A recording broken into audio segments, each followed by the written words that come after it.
This is quite literally where it all began, and I should know because I was there, very much a part of the beginning. I was much younger then, weren't we all? And so was the youthful school teacher seen in the middle of this activity.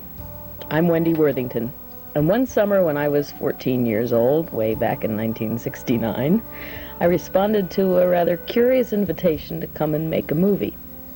The idea was more than a little intriguing.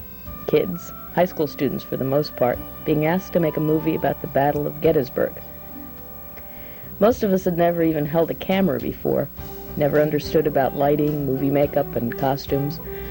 But in that bright June almost 20 years ago, 35 of us accepted the invitation and joined Bob Clark as movie pioneers.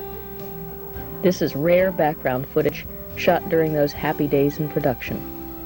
The title of our epic was Incident at Gettysburg, written, produced, and directed by a 26-year-old former English teacher who had recently been appointed a district administrator. He was like no public school official we'd ever met. His own supervisor called him the Maverick, and the name stuck, even today.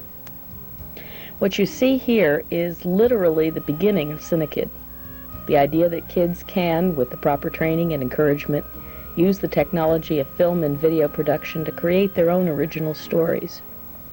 In those days, our teacher, imagine 35 kids and one adult, literally taught us on the spot how to operate equipment, set shots, create effects.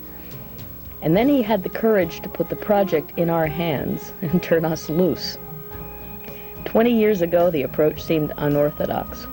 Even today, those unfamiliar with our success rate consider the whole concept a bit strange. And unfortunately, this promising summer enrichment experience lasted only 11 years. For public school officials facing the problems of the 70s, the innovative filmmaking program seemed out of place. I suppose, had things been different, these happy kids, and we did have a great time, would simply have been cut off from this very special opportunity. Except for one thing. In 11 years, that maverick educator had developed quite a following. And while his hair turned a little gray and he began to fight the battle of the bulge, he was just as obstinate and unyielding as ever, almost 20 years ago. Many of us are still involved with kids in film. We're here to stay. We're Cinekyd.